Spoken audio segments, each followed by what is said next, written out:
साबायखर बावबाय आंनि चेनेलाव आरो लोगोसे हैप्पी वर्ल्ड एनवायरनमेन्ट डे बयनिसिम आङो जासिहरनाय जाबाय। दिनै 5 जुन जों बयबो मिथिखायो दिनै बुहुमनाङै आरो बुहुमनि गासिबो सुबुंफ्रा दिनैनि समाव माने बिफां लाइफां गायनायाव बयबो मुखुब। सोरबा गावनि न'खराव सोरबा गावनि मावख'आव सोरबा गोबां बायदिसिना दाब जायगायाव बयबो बिफां लाइफां गायनो लाहार फाहार खालामदों आरो नाजादों। जों बयबो मिथियो मानोना जोंनो बिफां लाइफांखौ जोबोद गोनां जायो।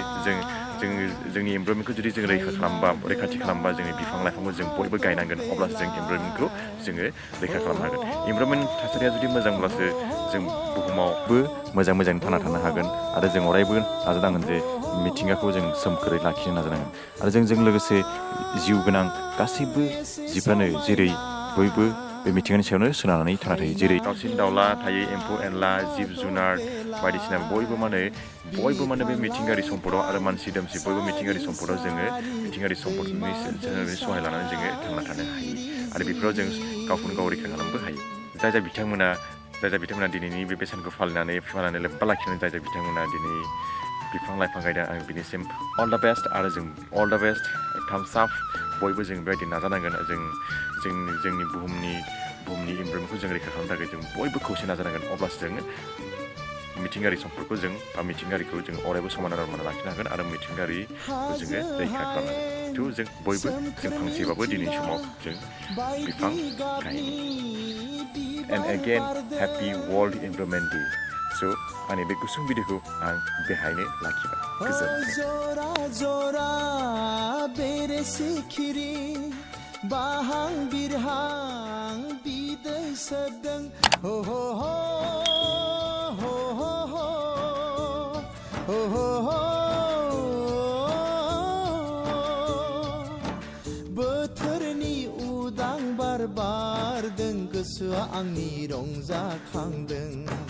बोथोरनि उदां बार बारदों, गोसोआ आंनि रंजाखांदों। बिफां लाइफां सारि सारि, दैमा दैसा जिरि जिरि।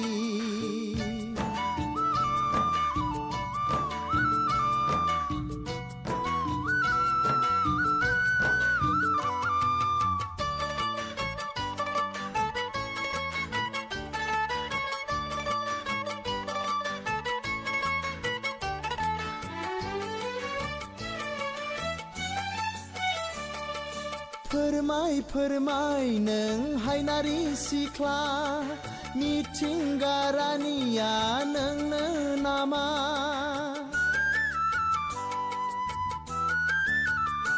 अख्राङाव जोंथि माथि हाथरखि हाला, बुहुमाव सांग्रेमानि माला हनै हो हो हो हो हो हो हो हो।